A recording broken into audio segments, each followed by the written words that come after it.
The winter wind cut through Millbrook like a knife through worn leather, carrying with it the promise of snow and hardship. Jacob Wright stood at the window of his ranch house, watching the gray sky swallow the last hints of afternoon light. His reflection stared back at him from the glass, a man of 38 who looked 50, lines carved deep around his eyes and mouth, his brown hair streaked with premature silver. The house behind him was silent except for the ticking of the clock on the mantel, each second marking time in a life that had stopped meaning much of anything 5 years ago. Jacob had built this ranch with his own 2 hands, starting with nothing but a dream and the strength of his back.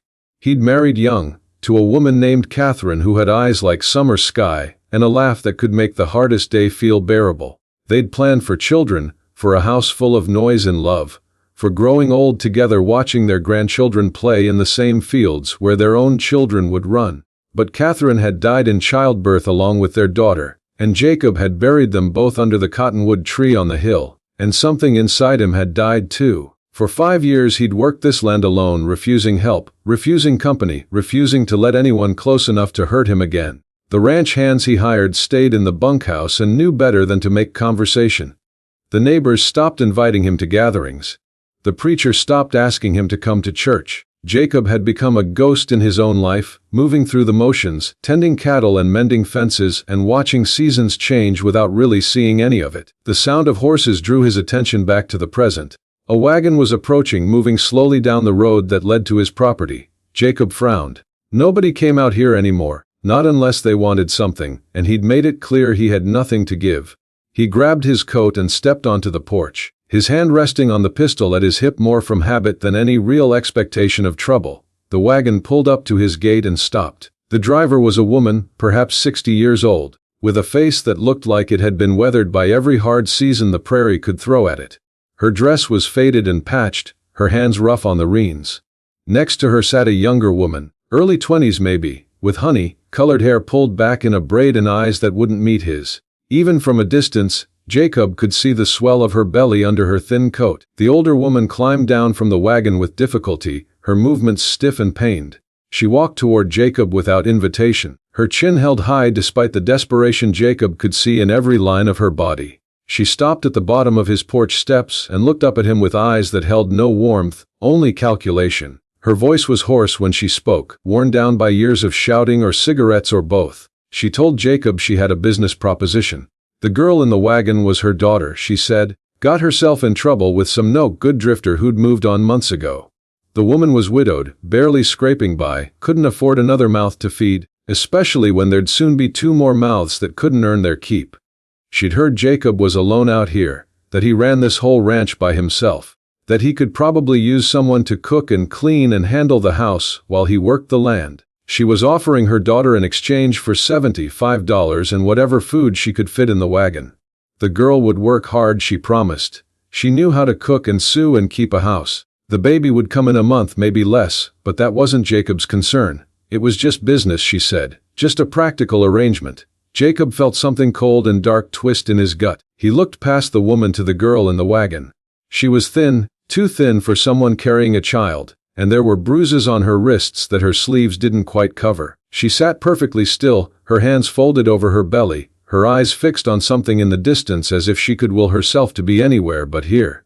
Jacob asked the girl what her name was. The older woman started to answer, but Jacob held up his hand, his voice sharp. He asked again, looking directly at the girl. She turned her head slowly, as if moving through water, and met his eyes. For a moment he saw something flicker there, some spark of defiance or hope, or maybe just surprise that someone had addressed her as a person rather than property. Her voice was barely a whisper when she answered. Anna, her name was Anna. Jacob looked back at the older woman and told her to get off his land. The woman's face went red. She started arguing, her voice rising, talking about the journey she'd made, the money she needed, the burden of an ungrateful daughter who'd shamed the family. Jacob cut her off. He told her she had 2 minutes to leave before he made her leave. And there was something in his voice that made the woman stop mid-sentence.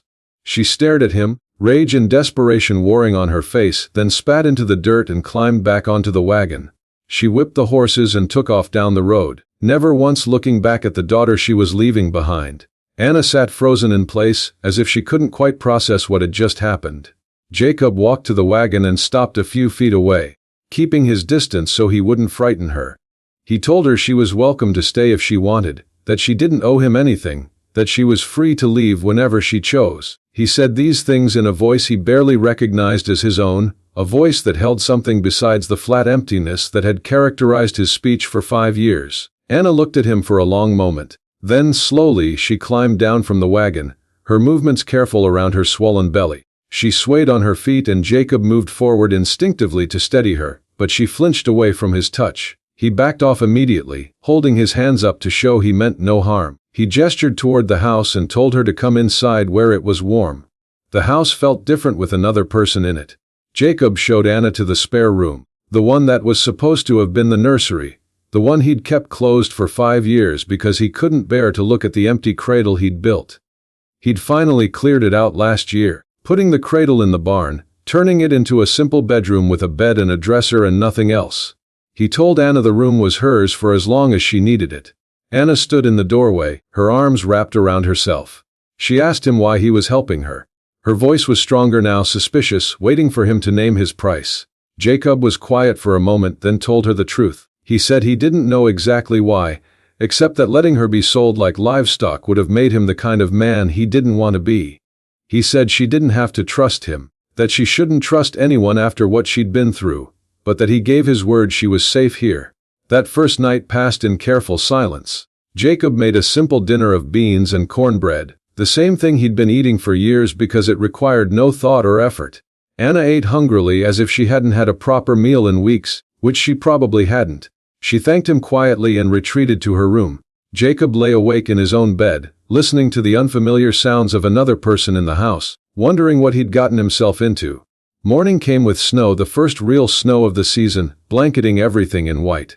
Jacob woke to the smell of coffee, something he hadn't experienced in years. He stumbled into the kitchen to find Anna already up, despite her condition, despite her exhaustion. She'd found the coffee tin and figured out his stove, and was standing at the counter looking uncertain about what to do next. Jacob told her she didn't need to do that she should rest. Anna's face hardened. She said she'd earn her keep, that she wouldn't be a charity case. Jacob recognized the pride in her voice, the fear underneath it that if she stopped being useful she'd be thrown out. He sat down at the table and spoke carefully. He told her this wasn't about earning anything. He told her she was a guest, not a servant. But if it made her feel better to help around the house, he wouldn't stop her, as long as she didn't overdo it in her condition.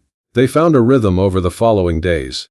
Anna moved through the house like a whisper, cleaning and cooking, transforming the bachelor existence Jacob had maintained into something that almost felt like a home. Jacob tried to tell her to slow down, to rest, but she ignored him with a stubbornness that reminded him a little of Catherine.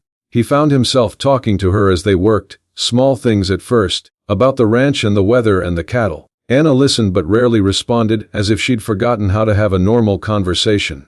2 weeks passed.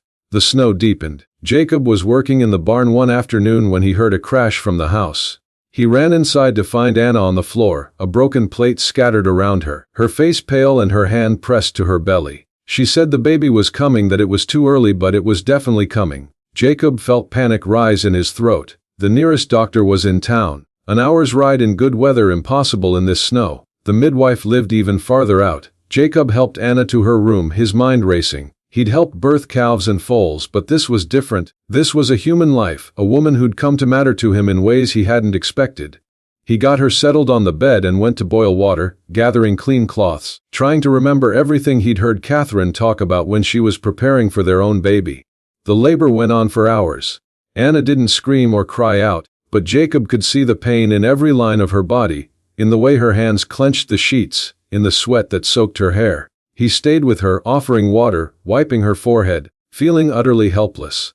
She grabbed his hand at one point, squeezing so hard he thought his bones might break, and he let her, grateful to be able to give her something to hold on to. Night had fallen when the baby finally came. Jacob caught her as she slipped into the world, a tiny girl with a full head of dark hair and lungs that worked just fine based on the noise she made. He wrapped her in a clean blanket and placed her in Anna's arms, watching as Anna's face transformed, all the hardness melting away as she looked at her daughter. Anna named her Grace, because she said it was Grace that had brought her to this house instead of somewhere worse.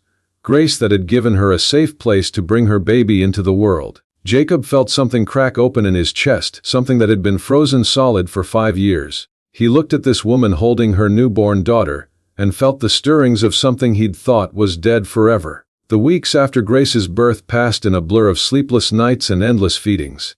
Anna was exhausted, recovering from the birth while caring for a newborn, but she refused Jacob's offers to hire someone to help. Jacob found himself getting up with them in the night, walking the floor with Grace when she wouldn't settle, giving Anna a few precious minutes of sleep. He'd never held a baby before. Grace was so small she fit in one of his hands, her tiny fingers wrapping around his thumb, her eyes trying to focus on his face. Winter deepened and then began to break. Anna grew stronger. Grace grew bigger and more alert, her serious little face breaking into smiles that made Jacob's heart ache. Anna began to relax slowly, like ice thawing in spring. She started talking more, telling Jacob about her life before, about the father who'd died when she was young, the mother who'd always resented her, the man who'd promised her everything and left her with nothing. Jacob told her about Catherine, about their brief marriage and their plans for a family, about the day he'd lost them both and thought his life had ended. Anna listened without judgment, without platitudes, just listening. And somehow that was exactly what Jacob needed. Spring came, and with it the hard work of running a ranch. Jacob hired back his seasonal hands, and they gave him curious looks when they saw Anna and Grace, but they knew better than to ask questions. Anna had turned the house into a real home, with curtains in the windows and flowers in pots, with good food on the table and the smell of bread baking.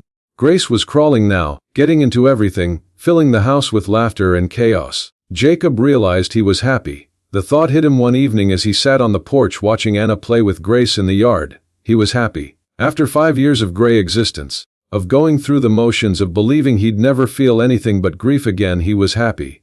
He was in love with Anna, he realized, had been falling in love with her slowly since that first night, and he was in love with Grace too. This baby who wasn't his by blood, but had claimed a piece of his heart anyway. But loving them scared him. Loving them meant risking the kind of loss that had nearly destroyed him before. It meant opening himself up to pain again. He'd told himself after Catherine died that he'd never let himself be that vulnerable again, never let another person matter that much. But here he was, caring about Anna and Grace more than he cared about his own safety, his own protection from hurt. Summer arrived hot and dry. The ranch work was brutal, and Jacob came home every evening covered in dust and sweat to find dinner waiting and Anna's smile and Grace reaching up to be held. It was everything he'd ever wanted and everything he was terrified to claim. One evening in July, after Grace was asleep, Anna and Jacob sat on the porch in the cooling air. Anna had been quiet all day, and Jacob had learned to recognize when she had something on her mind. Finally she spoke. She told Jacob she'd been thinking about moving on, that she'd imposed on his kindness long enough, that she and Grace should probably head to California, where her mother had a sister. Someone who might take them in. Jacob felt like he'd been punched in the gut. He asked her if that was what she really wanted. Anna was quiet for a long moment, then shook her head. She said she didn't want to leave, that this place felt more like home than anywhere she'd ever lived, but she couldn't stay on his charity forever. She couldn't keep taking without giving something back. Jacob took a deep breath and told her the truth. He told her this hadn't felt like charity for a long time, that she and Grace had given him more than he could ever repay. They'd given him a reason to wake up in the morning.